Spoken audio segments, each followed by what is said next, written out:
Assalamualaikum warahmatullahi wabarakatuh. Bismillahirrahmanirrahim.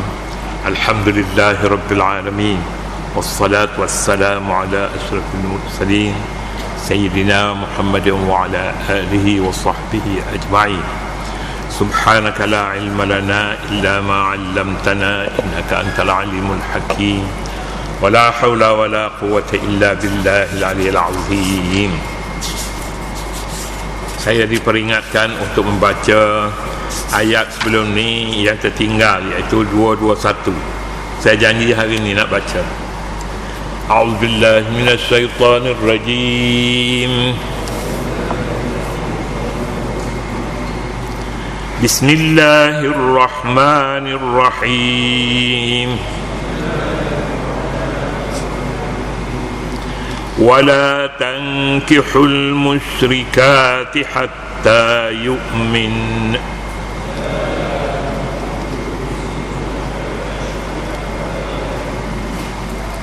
ولأمة مؤمنة خير من مشركة ولو أعجبتكم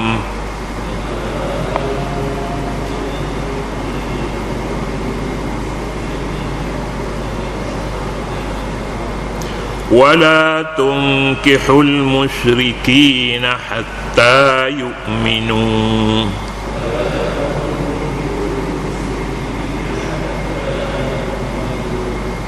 ولعبد مؤمن خير من مشرك ولو أعجبكم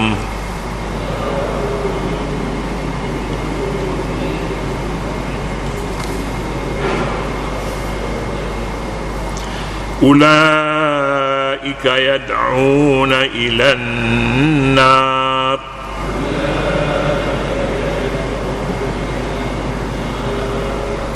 والله يدعو إلى الجنة والمغفرة بإذنه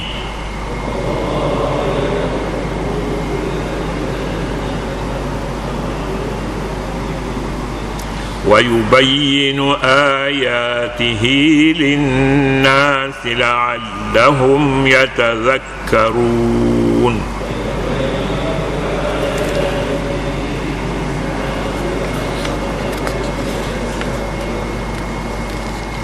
صدق الله العظيم. Sila ke muka surat 408. 408 perkahwinan antara agama dan emosi. Yani hukumnya, apa hukum berkahwin dengan orang yang berbeza agama dan bersatu emosi, kasih sama kasih tapi agama lain-lain. Apa hukum perkahwinan mereka? Agama sudah sama, tetapi emosinya berlainan. Ini satu hukum yang berlaku dalam masyarakat kita pun ada. Bila nak kahwin, cari tok wali. Cari tok wali. Wali tengoknya agamanya dah sama, okey, tapi berbeza emosi. Emosinya tak boleh bersatu, tak boleh kahwin. Apa hukumnya? Kita lihat pertama sekali kita kena tengok wala tankihu, nanti akan sampai wala tankihul musyrikin hatta yu'min, dan wala tunkihu nanti wala tunkihul musyrikin wala tunkihul musyrikati hatta yu'min. Dua perkataan berbeza. Wala tankihu satu, wala tankihu baris di atas, wala tunkihu baris di hadapan, tak tu berbeza. Jadi perbezaan ini membawa kesan hukum yang juga berbeza. Katanya memilih bakal isteri ada berbagai-bagai cara dan ukuran. Ia berbeza antara memilih bakal antara masyarakat dengan masyarakat, negeri dengan negeri, agama dengan agama. Jadi ada orang ya, dia kata mestinya bersama sama agama, sama-sama Islam. Bukan setakat itu sahaja, tetapi antara negeri dengan negeri, kampung dengan kampung. Tapi sekarang ni lebih terbuka. Dahulu kena satu kampung, saya ingatnya satu kampung. Orang kampung ahli ulu dengan ahli ilir tak apa lagi. Ahli ulu, ahli ilir boleh. Tetapi kalau kampung ni melibatkan jajahan pasir mah dengan bacok, ada tak boleh. Pasir mah nak dengan pasir mah juga. Tapi sekarang ni Kelantan dengan Kuala Lumpur itu biasa. Kuala Lumpur dengan Pulau Pinang biasa. Pulau Pinang dengan Kelantan tu tak biasa. Tak biasa, tapi dah dibiasakan. Boleh dah sekarang ni. Ini adalah faktor berbeza, tapi antara agama dengan agama ini perkara yang dikira tetap sawabit. Sawabit ini maknanya benda tetap, tapi kalau benda yang tidak tetap dikatanya bukan sawabit. Apa dia, ada istilah dia. Demikian juga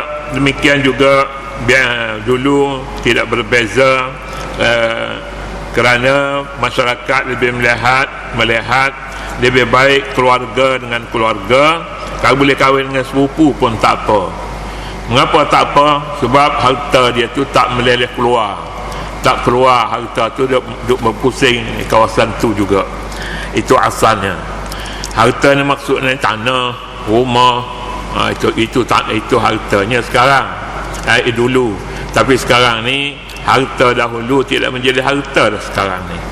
Yang menjadi harta sekarang ni dia kerja apa, paku berapa atau baru.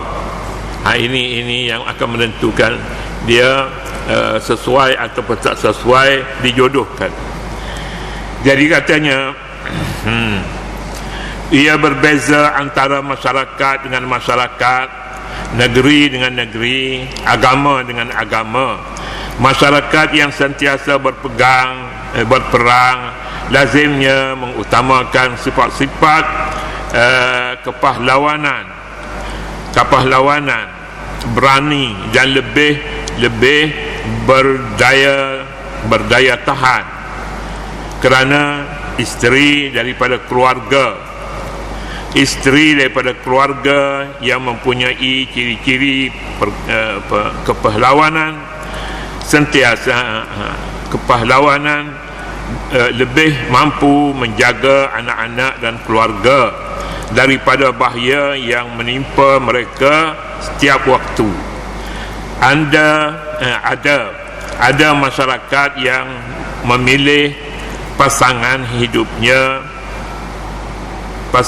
hidupnya daripada orang yang kuat makan, kerana dipercayai lelaki yang kuat makan kuat pula bekerja.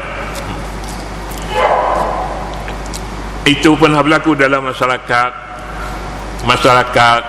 yang bakal menantu ini. Kalau makan sikit maknanya dia kerja lemah, tak gagah bekerja.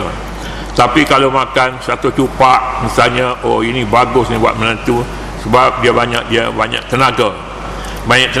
Begitulah pahamannya. Mudah sangat nak pilih jodoh ini, makan banyak. Terutama sekali nak pergi jodoh, pergi kahwin di kampung orang. Nak pergi kahwin dengan kampung orang ni sukar sebenarnya, kena nak selidik tu, begitu mengambil masa sedikit. Ada masyarakat yang memilih ada masyarakat yang memilih pasangan hidup daripada orang yang kuat makan, kerana dipercayai lelaki yang kuat makan kuat pula bekerja. Padahal kuat makan adalah dia kuat tidur, kerja tak banyak, pasal dia lebih banyak tidur. Begitulah. Demikian juga anak pahlawan bukan semestinya pahlawan. Ada orang yang pergi masuk kampung, pinjam baju askar. Oh, ini bagus ni, pasalnya dia kerja askar. Adalah begitu. Boleh jadi sekarang ni pun orang pakai lagi ilmu tu, tapi di kampung-kampung. Begitu tempat-tempat orang yang tak mengaji.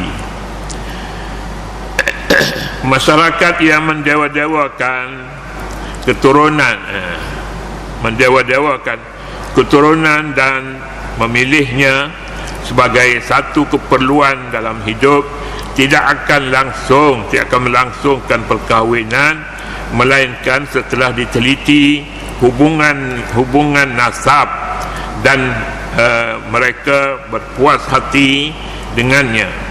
Bagaimana dengan Islam? Jadi dahulu kita nampak, sekarang dengan masa sekarang ni sudah jauh bezanya. Dahulu dia akan memilih orang yang sama dengan keluarganya.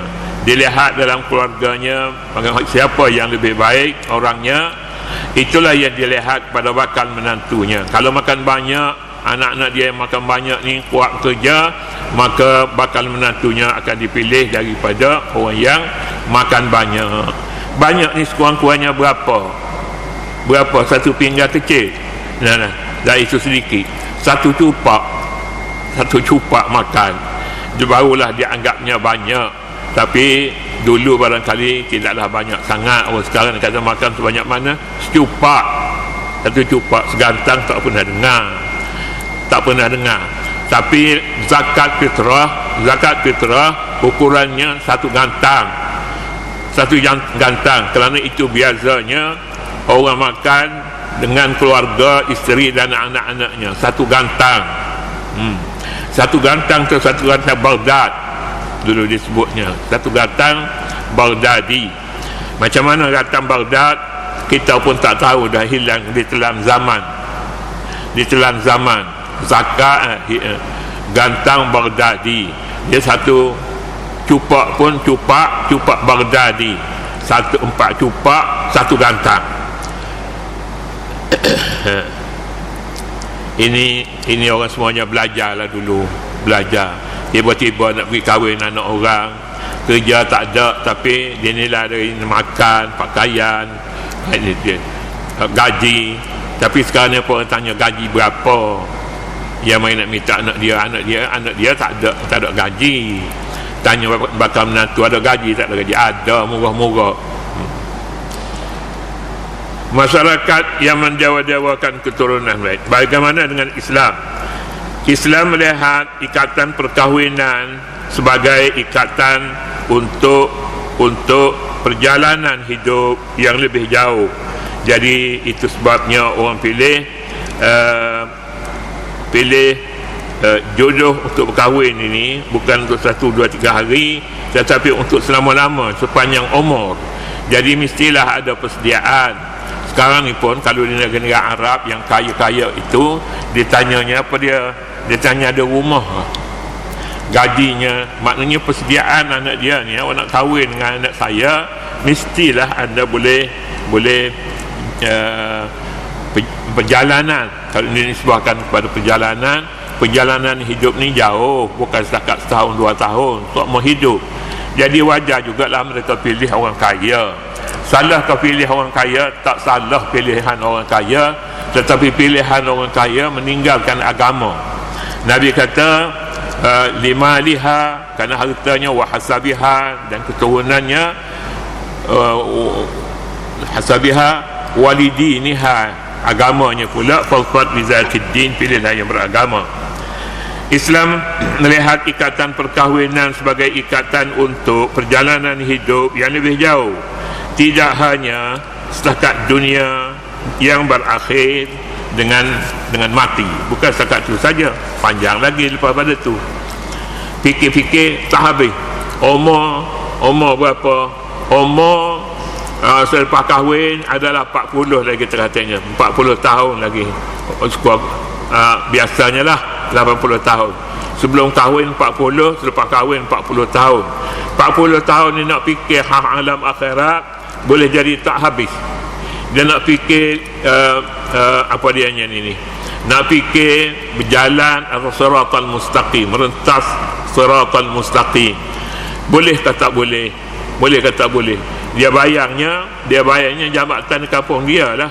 Awak ni nak pergi sawah, nanam padi pun nak rentas jambatan nak dekat pun tak boleh, macam mana nak rentas siratal mustaqim di akhirat. Jadi apa-apa pun dia kiranya begitu. Itu pun bila nak fikir habis-habis, maka fikir tentang hak akhirat ni pun masanya tak cukup, umur ini tak cukup.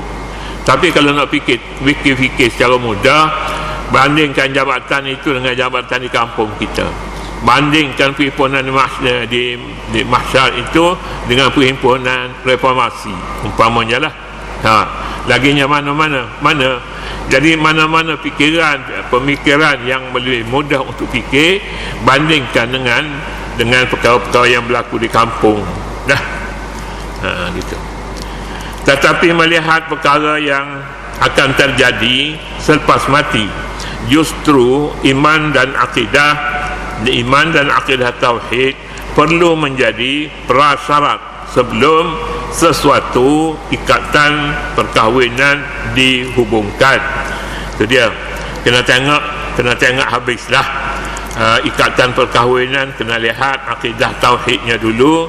Dia ni jenis mana ni? Jenis akidah tauhid dia jenis anak rima ke, asal anak rima, ataupun macam-macam lagi lah perjalanan akidah yang sesat sekarang ni pun banyak.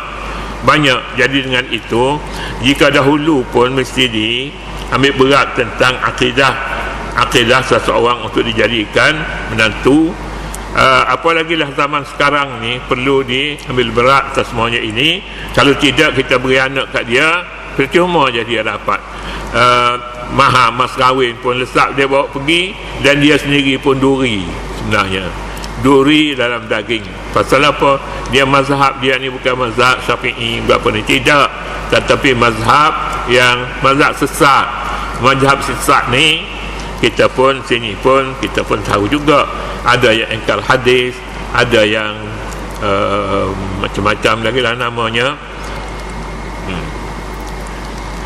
Katanya wala tankihul musyrikati hatta yu'minna, dan janganlah kamu berkahwin dengan perempuan musyrik sebelum mereka beriman.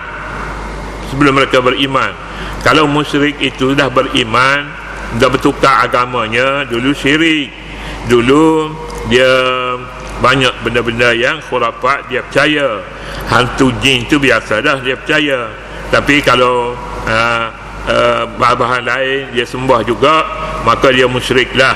Musyrik itu dalam bahasa Arab, perkataan an-nikah dalam bahasa Arab artinya akad, ikatan. Kemudian digunakan juga secara majaz dengan erti persetubuhan. Aqd yang dimaksudkan ialah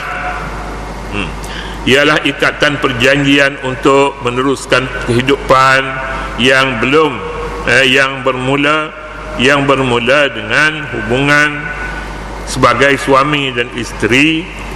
Setengah ahli bahasa mengatakan makna pertama bagi perkataan an-nikah ialah bersetubuh. Ini makna yang pertama, kata setengah ulama. Sedang akad merupakan maknanya yang majazi. Makna majazi ini pinjaman lah, bukan makna asal baginya. Asal baginya nakah itu bersetubuh, itu maknanya. Ulasan yang pertama lebih sesuai di sini, kerana nikah dengan erti persetubuhan sebagai makna pertama tidak begitu manis. Dia dah menikah dah, maknanya menikah tak apa, bersetubuh. Dia dah bersetubuh dah, jadi tak berapa molek lah bahasa macam tu. Ulasan yang pertama lebih sesuai, dan di sini lebih sesuai di sini kerana nikah dengan erti persetubuhan sebagai makna pertama tidak begitu manis. Sedangkan bahasa Arab mempunyai peradaban yang tinggi dalam penggunaannya. Masa dah sampai dah, saya nak pergi sikit aja ni, nak habis satu perenggan. Ayat ini melarang orang Islam berkahwin dengan wanita syirik, wanita musyrik. Orang Islam berkahwin dengan wanita musyrik, maknanya orang lelaki. Orang lelaki kahwin dengan orang perempuan lain agama, musyriklah. Itu tak boleh. Melarang orang Islam berkahwin dengan wanita musyrik. Orang Islam berkahwin dengan wanita musyrik. Tetapi siapakah musyrik yang dimaksudkan di sini?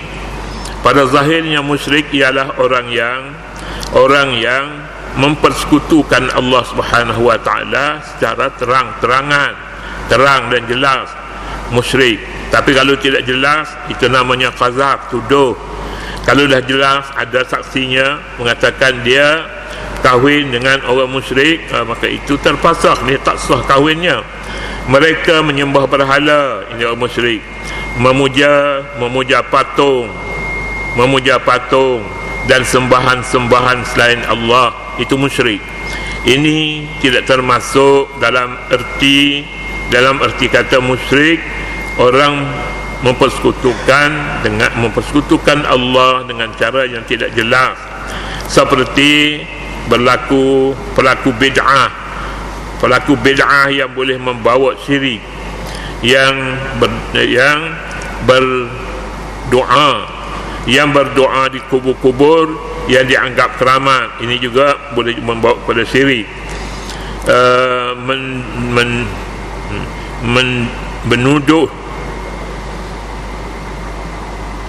Menundukkan kepala melebihi hak rukuk kepada manusia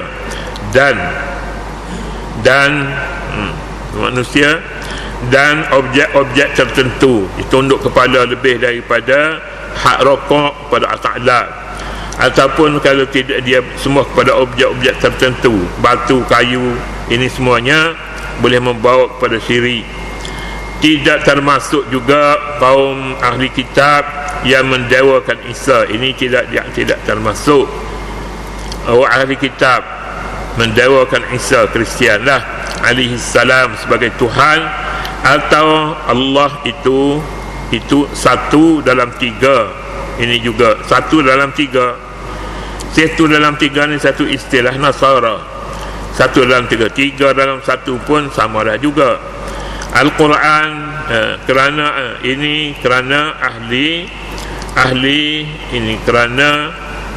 Al-Quran membezakan musyrikin daripada ahli kitab dengan banyak hukum. Misalnya dalam firman Allah, lam yakunil ladzina kafaru min ahlil kitab. Inilah dia syirik, yang disebutnya orang yang menghormati kepada selain daripada Allah melebihi hak rokok kepada Allah, kaki di lutut, tangan di lutut, atas lutut, itu sudah sampai kepada hak rokok. Tapi keadaan yang seumpama itu jika dilakukan terhadap manusia, terpuja manusia, maka dia satu kesalahan yang boleh membawa seorang pada syirik. Jadi kalau tentu jadi syirik, macam mana dia nak kahwin dengan orang Islam pun tak boleh, sebab dia syirik. Itulah ringkasnya. Samalah juga dengan membongkokkan kepala kepada objek-objek tertentu, kayu, batu ataupun batu nisan, ini pun boleh membawa kepada syirik. Kemudian perenggan yang akhir, lam yakunil ladzina kafaru min ahli kitab, kita baca kemudianlah. A'udzubillahi minasyaitonir rajim. Bismillahirrahmanirrahim. Rabbana zalamna anfusana wa illam taghfir lana wa tarhamna lanakunanna minal khasirin wa tub 'alaina ya maulana innaka antat tawwabur rahim. Wa sallallahu 'alan nabiyil ummi wa 'ala alihi wa sahbihi wa sallama walhamdulillahi rabbil alamin.